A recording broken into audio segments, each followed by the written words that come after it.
Shalom saudara-saudara, hari ini berjumpa lagi bersama saya dalam pengajaran katekisasi secara online untuk jemaat di Nazaret Jawa Timur. Pada kesempatan hari ini saya akan menjelaskan kepada kita tentang satu topik yang namanya Paskah. Itu bisa membedakan antara Paskah dalam konteks Perjanjian Lama dan konteks Perjanjian Baru. Untuk memahami Paskah dalam Perjanjian Lama, kita mulai start dari bangsa Israel, ketika Yusuf dibuang ke tanah Mesir, lalu kemudian dia dijual ke Potifar, dan ketika dia jual di Potifar, dalam kepercayaan diri kepada dia walaupun difitnah, tapi kemudian dipercaya dan menjadi seorang pemimpin dalam bangsa Mesir dan menjadi seorang penguasa besar di sana. Dan ketika dia jadi penguasa, kelaparan terjadi di Israel, dan saat itulah keluarga dari Israel itu akan dibawa dan tinggal di Mesir. Nah, ketika mereka tinggal di Mesir, Yusuf menjadi penguasa di sana. Yang kita menceritakan kepada kita bahwa berlalu waktu yang begitu lama, 430 tahun lamanya orang Israel ada di Mesir. Dan pada saat itu, orang Israel jumlah mereka tambah banyak, sehingga Firaun yang baru atau raja yang baru yang memimpin bangsa Mesir itu merasa khawatir tentang kondisi ini. Kalau kita berkata bahwa jumlah mereka jauh lebih banyak dari yang ada dalam bangsa Mesir. Nah, supaya mereka bisa berkurang jumlahnya, maka raja memerintahkan kepada orang-orang Israel itu dipaksa untuk bekerja, kerja paksa, kerja rudi, kerja untuk supaya mereka bisa musnah perlahan-lahan. Nah, sedangkan generasi yang baru lahir atau anak-anak laki-laki yang lahir itu dibunuh, bahkan dibuang ke sungai. Nah, disinilah mulai orang Israel mulai mengalami begitu banyak penindasan, dan mereka berseru kepada Tuhan. Mereka begitu mengalami kesesakan, dan saat seperti itulah mereka berseru kepada Allah. Nah, Allah mendengarkan apa yang dikatakan oleh Israel.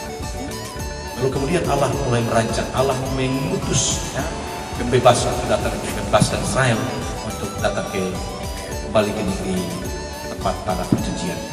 Nah, dia mulai dengan merancang rancangan itu dengan lahirnya Musa. Kita tahu bersama bahwa ketika Musa lahir, Musa itu dibuang ke dalam sungai. Nah, ketika dia dalam sungai, maka diambil oleh putri Firaun.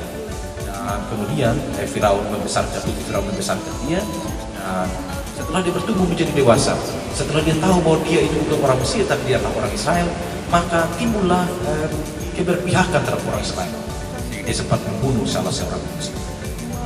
Nah, dalam situasi seperti ini, Musa takut dan kemudian dia lari meninggalkan Mesir. Nah, dia pergi ke Midian dan dia tinggal di sana. Tapi karena seruan orang Israel sudah sampai di tangan Allah, maka Allah mengutus Musa untuk kembali bebaskan orang Israel. Walaupun Musa berdalih, Musa mengatakan dia tidak pandai berbicara, tapi Allah memperlengkapi dia, didampingi dengan Harun saudaranya, diperlengkapi dengan tongkat yang dapat melakukan tanda mujizat. Lalu kemudian dia diutus kembali kepada bangsa Israel yang ada di Mesir. Nah, tetapi tidak segampang itu ketika orang Israel mau keluar dari Mesir dalam pembebasan itu. Raja Firaun tidak membebaskan mereka, karena ketika membebaskan orang Israel keluar dari tanah Mesir, maka sebetulnya ada kerugian. Kenapa? Karena tidak ada tenaga lagi yang bisa bekerja. Sehingga Tuhan dengan kekuatan yang luar biasa, Musa melakukan tanda-tanda mujizat. Dan kita kalau baca dalam kitab Keluaran, ada 10 tulah yang ditimpahkan kepada orang Mesir sebagai tanda mujizat supaya membuat Firaun melepaskan. Nah, tanda yang pertama itu diberikan tanda ada air berubah menjadi darah. Yang kedua ada katak berlimpah di sekitar itu. Yang ketiga ada nyamuk, nyamuk yang dalam jumlah yang sangat-sangat banyak. Kemudian ada lalat pikat, yang hebat itu lalat pikat. Dan yang kelima itu ada penyakit campar pada. Yang keenam ada bara, kemudian ada hujan es, ada belalang. Yang berikut ada gelap. Nah, tulah yang ke-9 itu adalah gelap hitam. Sampai tulah yang ke-9, kita mencatat di sana bahwa ketika orang Israel mau keluar, jadi ketika tulah itu datang, Firaun ketakutan. Lalu kemudian Firaun panggil sama Musa, kemudian bisa dibebaskan. Tetapi kita mencatat bahwa ketika hendak dikeluarkan atau hendak dibebaskan, maka Allah mengeraskan hati Firaun, sehingga Firaun tidak membebaskan kembali orang Israel. Apa maksudnya? Maksudnya adalah supaya orang Islam tahu bahwa tidak gampang keluar dari Mesir. Kalau toh mereka bisa berhasil keluar dari Mesir, itu oleh karena kekuatan, bukan oleh karena kehebatan mereka, bukan oleh karena kekuatan mereka. Nah, tetapi yang menarik di sini adalah pada saat tulah yang ke-10, menjelang tulah yang ke-10, malam itu ya, dalam Alkitab dikatakan di sana pada Keluaran, kalau kita baca dalam Keluaran pasal 12, pasal yang ke-12 ayat 21 ya. Lalu Musa memanggil semua tua Israel serta berkata kepada mereka, Allah telah mengatakan yang dahulu ya, Allah telah mengatakan kepada Musa untuk memerintahkan kepada orang Israel bahwa mereka harus mengambil seekor anak domba untuk disembelih. Kemudian mereka mengambil seikat hisop dan mencelupkannya ke dalam darah dari domba itu ya. Dan darah domba itu mereka harus sapukan di ambang pintu ya. Jadi di ambang pintu disapukan dengan darah ya. Kemudian di dua tiang kiri dan tiang kanan itu ditaruh tanda darah. Maksudnya apa? Supaya ketika malam itu tiba ya, Allah akan bergerak untuk menulahi orang Mesir, anak-anak sulung dan orang Mesir ya. Jadi ketika pada malam hari itu Allah datang bersama pemusnah ya, yang kita dikatakan dengan para pemusnah ya, atau bisa kita katakan sebagai malaikat pencabut nyawa. Ketika malam itu tiba ya, atau menjelang Tuhan Allah datang untuk mencabut nyawa anak-anak Mesir, rumah yang ada tanda darah ya, di ambang pintu setiap rumah ada tanda darah itu dilewati oleh Allah. Nah, ini yang disebut dengan Paskah. Kenapa Paskah? Kata yang dipakai dalam bahasa Ibrani untuk menjelaskan Paskah adalah kata Pesah. Pesah artinya melewati. Maksudnya apa? Bahwa orang Israel terlewati dari kematian. Jadi ketika malam itu tiba, semua orang-orang Mesir menangis karena anak-anak mereka, anak-anak suku mereka mati, nyawa dicabut oleh Allah. Orang-orang Israel lolos, mereka dilewati dari malam itu. Karena itu mereka menyebut dengan Paskah. Paskah dalam bahasa Inggris Passover ya, yang artinya melewati ya. Kita sering mendengar kata Paskah itu dalam konteks kehidupan kita sehari-hari, ada namanya Paskah banjir ya, artinya melewati masa banjir. Ada juga masa yang disebut dengan Paskah panen ya, artinya melewati masa panen. Ada juga mengatakan kalau di dunia akademik, dunia kampus orang menyebut istilah Paskah sarjana, artinya melewati masa studi sarjana sebagainya. Ya, ada Paskah virus dan sebagainya. Nah, ini artinya bahwa kita bicara tentang Paskah, bicara tentang satu masa yang telah lewati ya. Nah, Paskah dalam konteks Israel juga demikian ya. Hanya berbedanya adalah bahwa Paskah di sini disebutkan sebagai Israel terlewati dari itu. Nah, saudara perhatikan, itu konsepnya ya. Nah, ketika orang Israel itu melihat bahwa Allah menolong mereka, jadi ada perintah malam itu dikatakan bahwa tidak boleh keluar sampai pagi. Mereka tetap berdiam dalam rumah itu, mereka tetap tinggal dalam rumah itu sampai pagi, supaya mereka tidak ditulahi oleh kematian pada waktu itu. Nah, menjelang pagi Allah perintahkan kepada Musa, karena Firaun sudah tidak bisa berbuat apa-apa.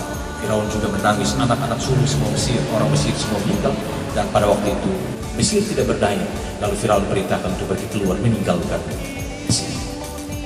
Dan pada saat inilah orang Israel bergegas keluar dari Mesir.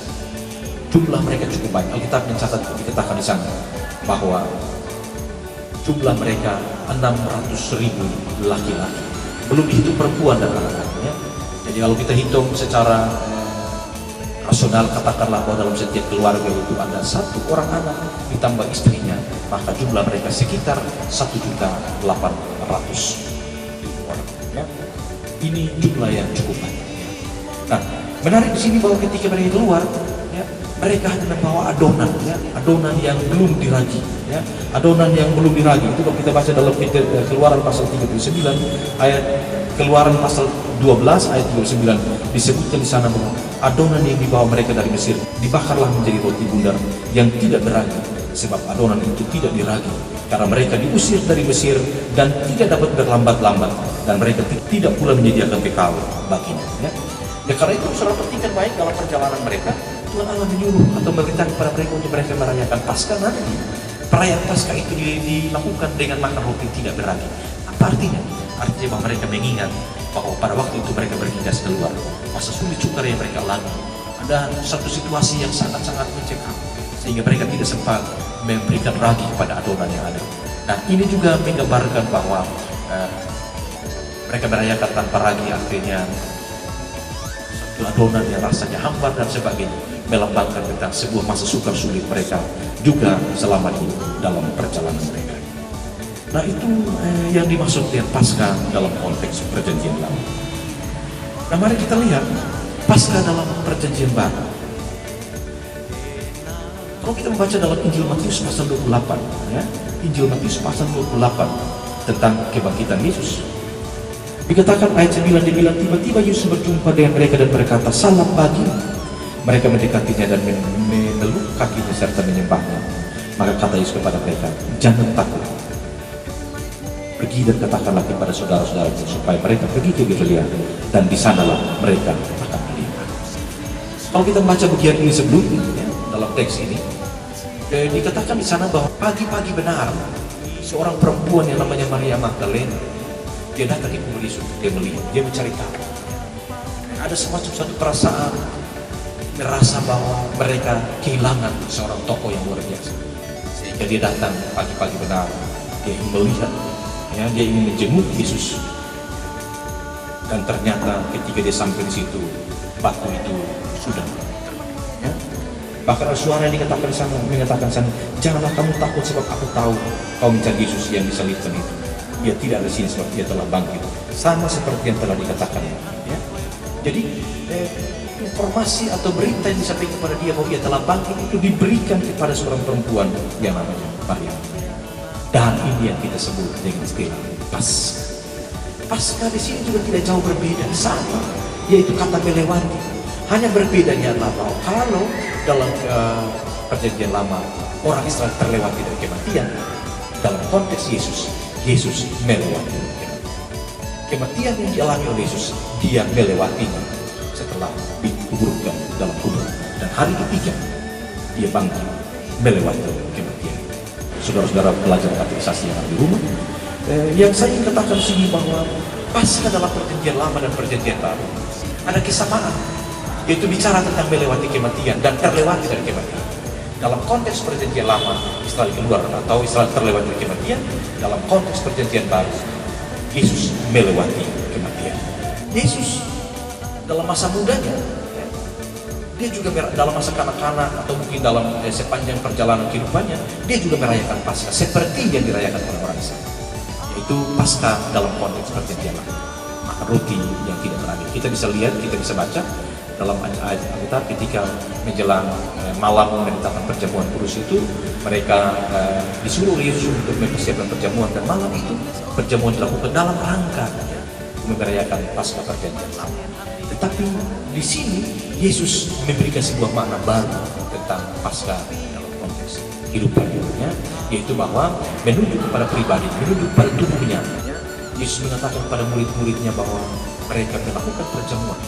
Makna perjamuan Paskah bukan lagi menunjuk kepada perjanjian lama, tapi mereka akan melakukan yang untuk mengingat Yesus, akan tubuh Yesus yang dipecahkan bagi keselamatan banyak orang, akan darah Yesus yang ditumpahkan untuk keselamatan banyak. Ya. Nah, saudara, saya kembali pada soal Paskah tadi. Ya. Ketika orang percaya melihat Yesus telah bangkit, ada beberapa makna yang dapat kita tarik dari kebangkitan ini atau Paskah dalam perjanjian lama. Makna yang pertama, bahwa kebangkitan itu menunjukkan bahwa Allah puas dengan misi penyelamatan yang dilakukan oleh Yesus secara sempurna. Allah puas karena Allah merancang keselamatan bagi manusia. Dia mengutus Yesus, dan ketika Yesus di atas kayu salib, dia berkata,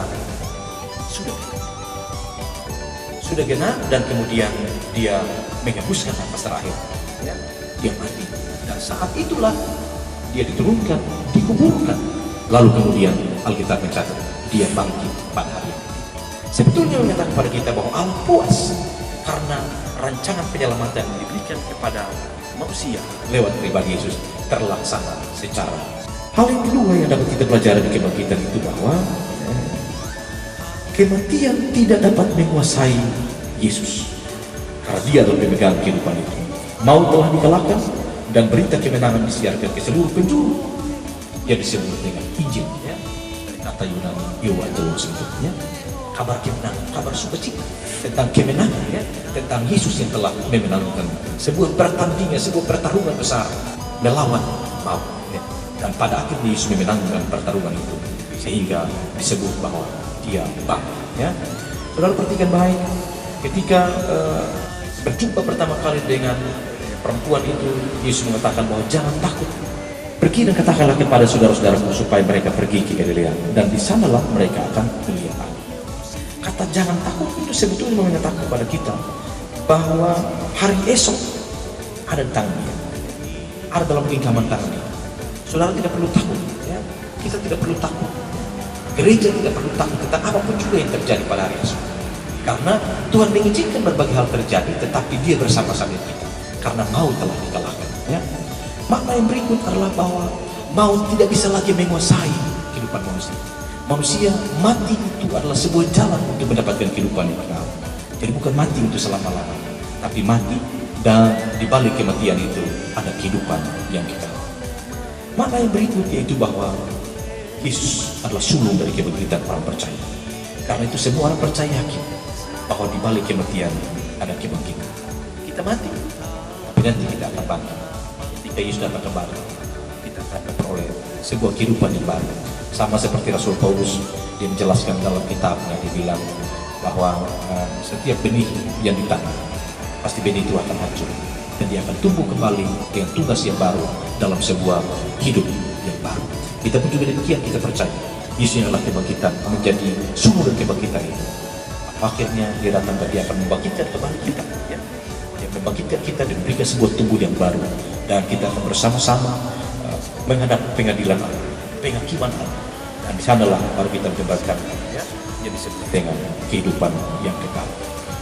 Nah, saudara perhatikan baik, ada satu hal yang ditanyakan oleh sejumlah anak-anak katekisasi. Mengapa gereja merayakan ada Paskah kedua? Ya, dalam tradisi gereja kita, ya, kita sering mengenal istilah Paskah kedua, Natal kedua, dan sebagainya. Apa maksudnya? Ya, maksudnya adalah bahwa setelah kita merayakan hari kemenangan kemarin, ya, kita merayakan Paskah kemarin, kita merayakan kebangkitan Yesus, maka esok harinya kita merayakan Paskah kedua. Itu adalah sebetulnya maknanya adalah bahwa kita mengucap syukur atas peristiwa yang telah terjadi kemarin. Jadi bukan Paskah dua kali, Paskahnya itu cuma terjadi satu kali saja, tetapi hari yang berikutnya kita melakukan sebagai sebuah ungkapan syukur atas peristiwa yang telah terjadi pada hari yang, ya. Demikian yang dapat saya sampaikan. Yang jelas bahwa Paskah Perjanjian Lama itu bicara tentang orang Israel terlewat dari kematian, dan Paskah Perjanjian Baru bicara tentang Yesus melewati kematian atau dia bangkit dari antara orang mati. Dan sampai saat ini kita percaya bahwa kebangkitan itu telah memerdekakan kita, kebangkitan telah menolong kita untuk menjadi orang-orang yang diselamatkan. Demikian dapat saya sampaikan dalam pelajaran kali ini. Kita jumpa lagi dalam pengajaran berikut. Salam, Tuhan Yesus memberkati.